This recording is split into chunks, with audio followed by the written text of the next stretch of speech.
Back, I'll recognize myself for questions. Mr. O'Malley, what concessions did you extract from the Social Security Administration union in exchange for this very generous telework entitlement?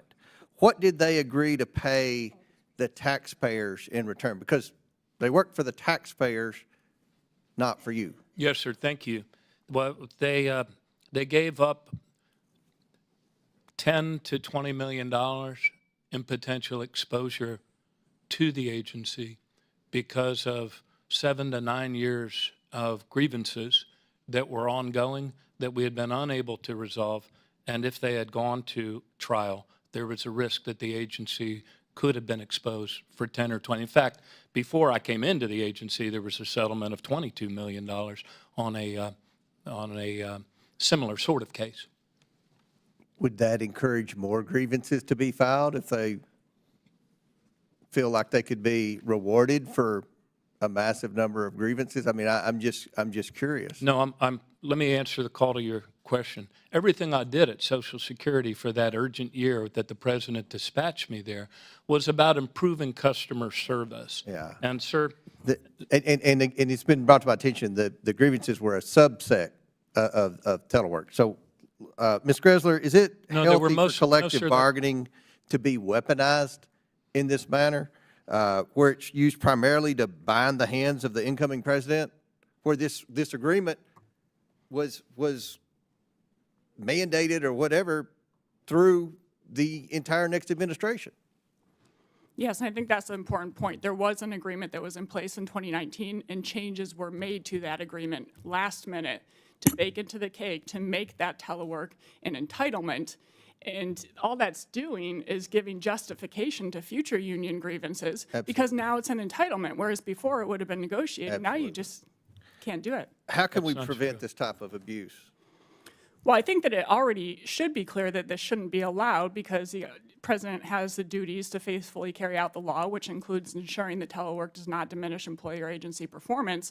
If that deference is not given, then I think Congress might need to amend the FLSMR, the acronym Federal Service Labor Management Relations Statute, to either clarify that collective bargaining agreements cannot go beyond a presidential administration, or to ensure that if there are provisions in there that are preventing the president from carrying out their duties effectively, that those provisions must be subject to revision.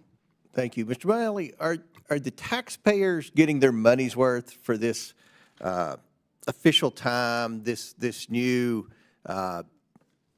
generous benefit from being able to not have to show up in person for work? Are the taxpayers getting their money's worth? Well, sir, last year was the biggest increase in productivity that the agency had achieved since And who measures that 2013. productivity with your chart there? The American people.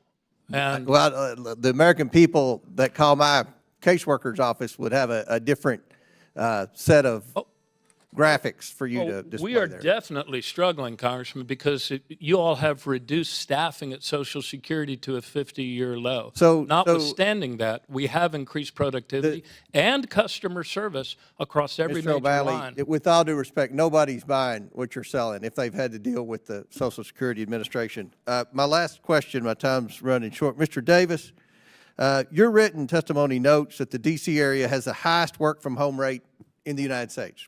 Significantly, yet, of the major urban areas, yes. Yet many of America's most successful companies are actually doing the opposite. There have been many stories that would cite where private companies that experimented with telework are now bringing them back to work. Shouldn't the Trump administration be able to try a different tactic than the failed one of this Biden administration? Sure, every new administration is going to have, going to be able to look at this with new eyes on it. But I just say, the private sector is way ahead of government on this in terms of return to work.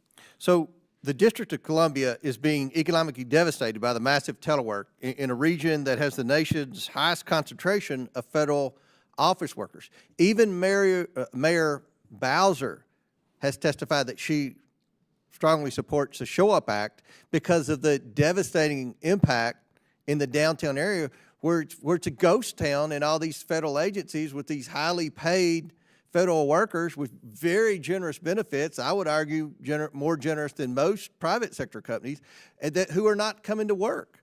So what can be done about, what does this say about the District of Columbia and the economic devastation from these policies?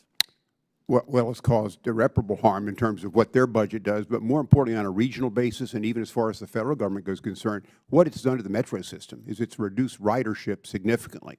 So you have the same infrastructure built to carry a lot more people into work, and they're just not coming. And the biggest drop has been among the federal workforce, which just aren't using metro to come to work because they're not coming into work. And that's a federal problem. That's not just a D.C. problem. All right. Thank you.